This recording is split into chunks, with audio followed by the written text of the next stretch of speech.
Hi, good morning guys. Andito na guys ang ginantay kong pamilya ko. Minsan lang to sa banding namin. Birthday ng isa kong apo.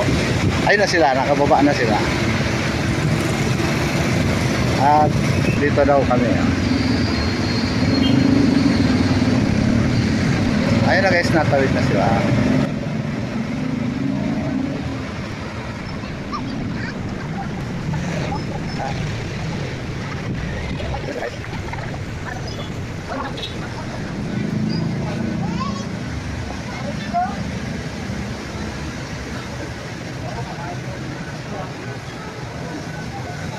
May moy.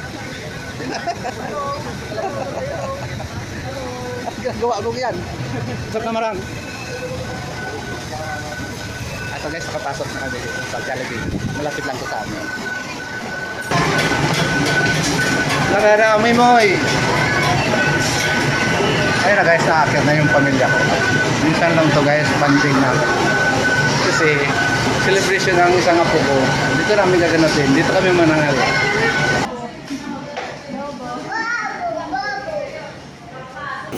So, ayan na nga guys, inihahanda na ng anak kong si Pido at ng manugang kong yung nasa malapit sa board ang mga in-order nilang pagsasaluhan namin para sa birthday celebration ng kanyang anak na apo namin. Bali, 6 pa lang naman po yung apo namin at ito yung bunso nilalaro ng kanyang lola. Sa panganay kong lalaking si Pido, 4 ang apo ko at sa pangalawa kong lalaking si Jmar, ito karga niya ang panganay niya. Bali 2 naman sa kanya. Itong isang ito si Moymoy, yan ang saksakan ng kulit. Bali isang memorial lang guys ng pamilya namin ang hindi nakasama. Yung junior ko nasa trabaho pa kasi siya. Hulog.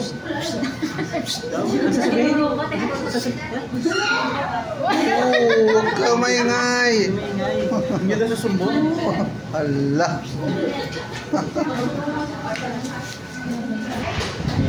Wala, sige. Kain na. Pagkatapos, pupunta naman tayo sa palaruan. Saan po ka na yan guys? Hindi ako kasali dyan. Kasi ako lang ang kumukuha ng camera sa kanila. Si Balay naman yung nakasalamin sa may kaliwang dulo. Oh, ayan guys. Yung nagbubukas ng cake, ayan ang birthday celebrant. At yung katabi niyang babae may salamin, si Ami yan, bunso naming anak na babae. Kain na. So ayan na nga guys. Tapos na kami magsikain. Pupunta naman kami sa palaruan para masayahan naman yung mga bulilit, mga apo namin.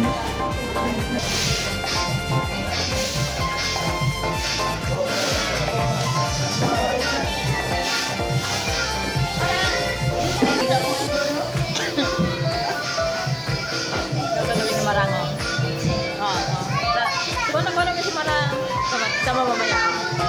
Salah kan ada teman tak mak.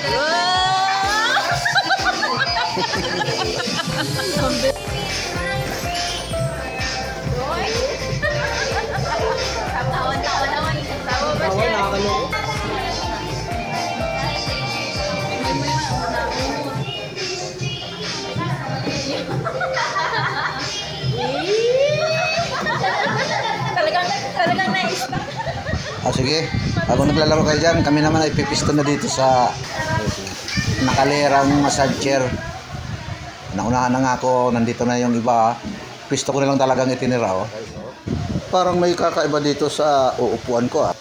Pero mas okay naman siguro to kaysa sa electric chair. Ito na nga siya po kong panganay. Ngiti-ngiti ka pa.